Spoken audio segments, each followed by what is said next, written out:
Factors of production. What are the factors of production?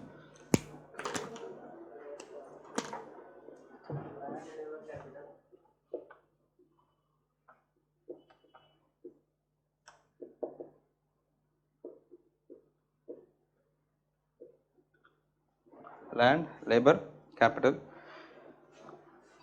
What is the returns the landowner is getting here? What do we call it as? Incomes. These are factors. All these factors are owned by one person or the other, right? Land might be owned by a landlord. A labor is owned by the person who is actually getting employed, and the capital is owned by the and a capitalist person, the person who is sitting on the larger wealth, and an enterprise who is owning all these resources, right? So behind this there may be one person or more than one person with respect to the ownership. So as they are owning it, what is the returns they are getting, right? You got a point. So what is the returns they are getting here? Land,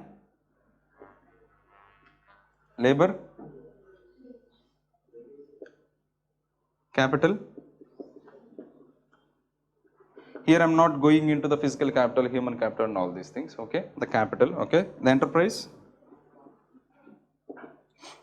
profits, right? So if you see the total production chain,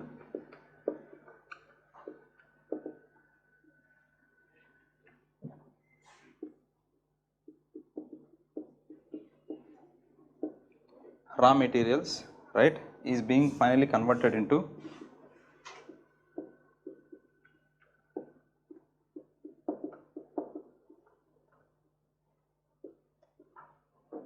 finished goods, right? So this is what is the economic process that is happening. So in this economic process, converting of raw materials into the finished goods, okay? So what is the thing that is actually helping the given company or the given enterprise to convert these inputs into the output is these factors. That is what we call it as factors of production. The production is something, converting something unfinished product to the finished product is something called as production, right? So after that, consumption, once it is sold, okay, if it is taken to the market, where consumers are buying it, this activity we could call it as consumption, right? This is production up to here, and once the finished product is manufactured, then till the point it reaches to the final consumer, this is called as consumption market, right? Okay. So here what you can see is, without factors of production, the production activities will not happen, okay, and here also if you see, the land is owned by different person, capital and labor is owned by different person, capital is owned by different person, those who are giving the money for the money lending. The enterprise is one agency that is different from all these three, is how this is an agency which is managing all these three, okay. So here this given person will purchase the raw materials. The enterprise we are talking about, the company which is converting the unfinished product to the finished products. That is what is the enterprise we are talking about, okay. Obviously that enterprise also doing that activity for the end reason, they want profits. Without this motive, why will he at all going into the production activity? Like this person is renting out the land not for the social cause but for the return of a rent. And labor, he is going to the job not to just because he is sitting free, he is not going to the job. What he is doing is he wants some income, that is why he is going to the job. And capital, this person is not giving money for free of cost to the given person, those who are seeking the loan, he is expecting some interest, right? So everybody here is, they have their own selfish motive, and likewise this person also have selfish motive, that is profits. That is why he taking the largest pain, hiring out the land, okay, renting out the land, hiring the labor, taking the capital loan, okay. He is taking all these risks just because he is seeking larger profits, okay. To seek the larger profits, this person obviously first he has to source the raw materials, right? So it includes some cost of X rupees, okay. And once by involving all these factors of production, he himself is involving his own thoughts how to manage these three factors of production properly, so that the given product will be given input can be converted into output with a lesser efficient cost. Efficient utilization of resources he'll try to allocate, right? And once this output is produced in the given market, it can be sold at a price, right? This price may be y. Which one is higher? Which one is higher, x between x and y? Y is more than x. Y is more than the x. So when the y is more than the x, what does it represents? And what is the difference amount he will utilize it for? What is the difference amount he will utilize it for? The difference amount, whatever it may be getting, maybe z. This out of this z, he will pay the rent. From this one, he will pay the wage. From this z, he will pay the interest. Okay. Suppose it's say, he is paying,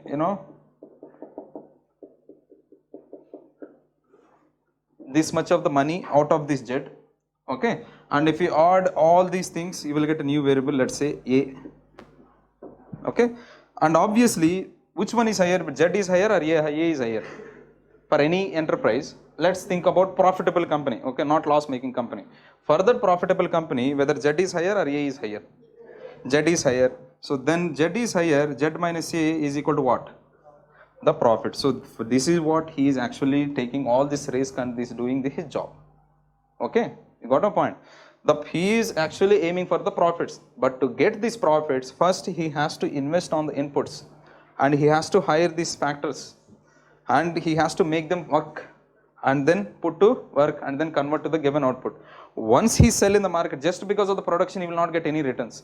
After production, there should be some demand for the products, and once they are sold in the given market, then he will realize some price. Okay, that is called as revenue for the given person, and that revenue he will start distributing between the factors he has hired. Once he started distributing, some amount of the money will be finally left over. That is what is the final profit. Okay, so can you say here the enterprise, whatever the profits he earned, will that person or the owner of the company will consume everything for his personal lifestyle? What he will do? Some amount of the money he will keep, he will utilize for the next investment process.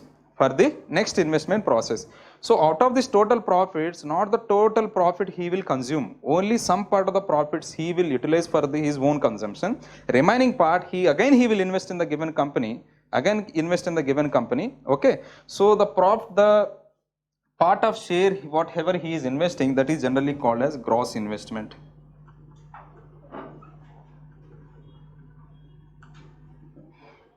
That is called as gross investment. So this investment may be to replace the defunctioned machine with the new machine. That means old capital good, if he wants to replace, he can replace. If not, if he wants to suppose increase the production, what he will do is he will purchase more raw materials by using this, the gross investment amount, whatever he has kept as a investment for the next cycle. So this is one cycle has been completed. He got some value, that is suppose let's say this is J. This J is the final profit he got. Out of this total J amount, some of the money he has kept for the next cycle of investment, which he wants to invest more, or which he wants to suppose replace the old machine, or which he wants to suppose may change the hire a new building which he could not able to accommodate all the machines and the people in the present building.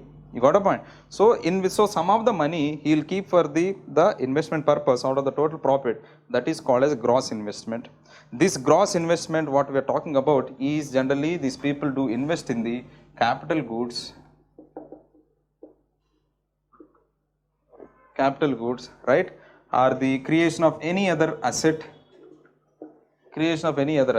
Okay, or maybe sometimes you can see the profits. Suppose from the government point of view, if you see, government is also getting revenue from the taxation policy. Government is also getting revenue because of the activity, the taxation policy that is implemented, and the kind of activities it is doing. The people are paying some amount of money in the form of income tax or corporate tax or different types of goods and service tax, right, for the services government is rendering, or for the efficient functioning of more service, for the delivery of more services, people are paying some amount of money. Consider that as also profit, right? So some of the profit what government does is, rather than using it for the only payment of salaries which is not giving any returns, but some of the money out of the total revenue government is getting, they'll try to invest on the asset creation. asset creation. That asset creation we can see is infrastructure building, right?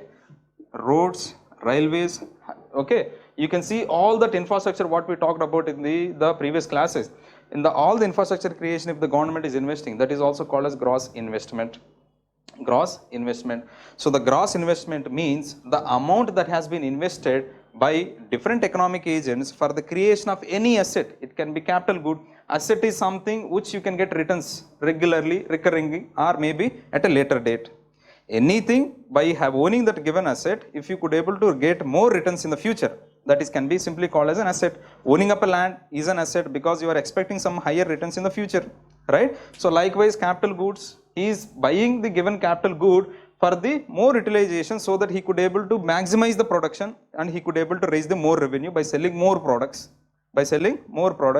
and in the same way assets, anything, maybe buildings, whatever he may be owning, all the infrastructure projects government is creating, all those things, whether that is invested by the private individual or maybe the business entities or maybe by the government, whoever is creating any of these durable assets and which have the more utility, okay, which can last for more number of days and which can give the constant returns, okay, whether it may be direct returns or indirect returns, as we had seen in the previous case, the rural road that is constructed by the government, there may not be direct returns but indirect returns. All those things generally called as, when the amount of money that is invested for the creation of these things, we call that as gross investment. And this is one of the parameters that we do measure regularly. How much is the gross investment made by the government in the last year as a percentage of the GDP or maybe the total economy. In the gross investment, some of the investment is made by the private individuals, some of the investment is made by the government. How much of the investment made by the government and how much of the investment is made by the private individuals. So when we measure this parameter, we'll see how prospective our growth process is. Suppose this year, the production of given output which can be sold in the given market may be less, but the given economy has, manufactured so many goods, but most of those goods are, let's say, the capital goods. Most of those goods are capital goods, but they had produced less consumer goods, but as such production activity was high, but the consumer goods are less, but the capital goods are more. What does this shows is, capital goods, you don't find value, the returns for these capital goods immediately this year, maybe next year, but you will find the utility of these capital goods later. So what it shows is, in a given government or a given country, given market, when it is producing more capital goods, when it is investing more on these assets, when it is investing more on the infrastructure, at present, what it is aiming is higher returns in the future. Rather than bothered, by compromising the present growth, the governments or the given market is betting on the future returns. You got a point? So here, whatever the money the government is getting, rather than going for the more salaries or maybe the more social sector spending, the government, if it goes for creation of more infrastructure, but that is a hard process. But just think of an ideal situation when government is investing more on the infrastructure creation this year, rather than bothered about this year, unemployment rate, this year growth rate and all these things. If it is creating more investing on more infrastructure, obviously the returns what we can see is, after a couple of years, more returns government is aiming. So more futuristic, more the prosperous more the governments or the market is aiming. You got a point? So you always see, what is the status of manufacturing activity? Manufacturing activity was high. Through that manufacturing activity, what we had produced, whether it is finished consumer goods or the capital goods. If it is more capital goods means, don't think only machines. All these things you can see as the capital goods, infrastructure, road creation, the highways, national highways, everything, the ports, everything we can call it as infrastructure or capital goods. Okay. So all these capital goods, suppose the finished consumer goods are less, but this is more, than what you can see is government is aiming or the country is aiming to have higher growth in the future rather than at present. So taking hard pill now, we are looking for the better prosperous future. That is what is the indication. So that is what the investment level shows. If government is investing more, what does it mean is, it is not bothering present, it is bothering about little bit future. And this is what ideally we should, any government should be doing. Whatever the benefits what we are getting is the past investments. But when you are thinking about future investment, future returns, you should be investing now. So that is why many of the times when as soon as the new government get elected, immediately, if the first year and the second year, if there is too much of the growth, that government cannot own it up because of my own policies, the growth rate was high. You got a point?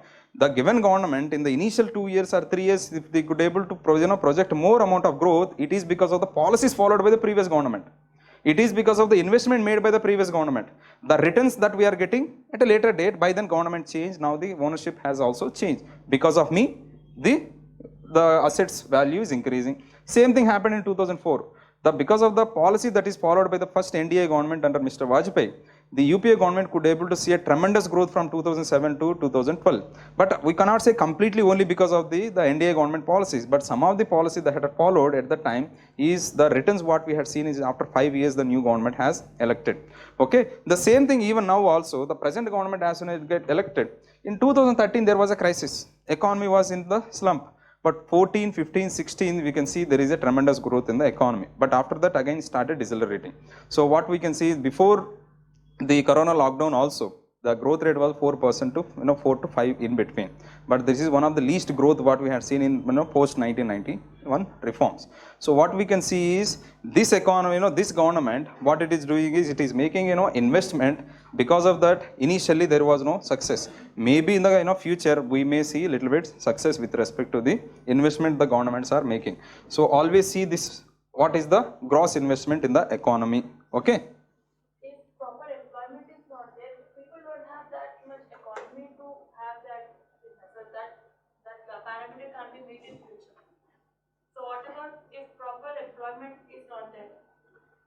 At present you are talking about. At present government, we do not have the employment, but whatever the investment government is making, it is making the investment to create more employment in the future. Okay, but one thing is whether at all government is making investment or not. That is what we need to see. The low growth does not mean the government is making more investment on the infrastructure. We need to see the data. Once we see the data, then only we can say. But what we can see is the government investment is decreasing every year. Even the last year also, even this year budget also, the government investment in the asset creation is decreasing year after year. Okay, so what you can see is employment and unemployment. Suppose at present you have low unemployment, but future if you are predicting higher employment if the gross investment is higher from the government side. But that's not the case at present. That is not happening. Government is actually decreasing the amount of investment that is making year after year. Okay, so obviously you do try to measure the growth of an economy from the not only the number, it is also from the unemployment level, it is also from the poverty level. Okay, but unfortunately with unlike the growth, the unemployment and poverty ratios we do never calculate year by year. So that is what is the benefit for the given government. Okay, it can hide what it is happening in the status of the economy, what is the unemployment level, what is the poverty level. Okay, but there are private individuals, those are measuring.